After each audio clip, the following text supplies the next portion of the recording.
يا رجالة السلام عليكم ورحمة الله. ياي معايا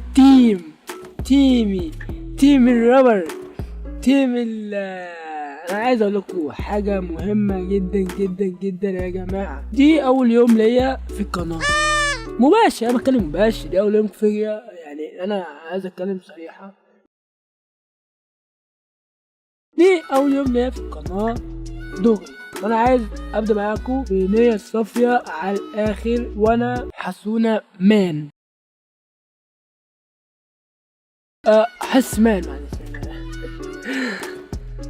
لسه ماشي يا رجالة، فاحنا عايزين نوصل 200.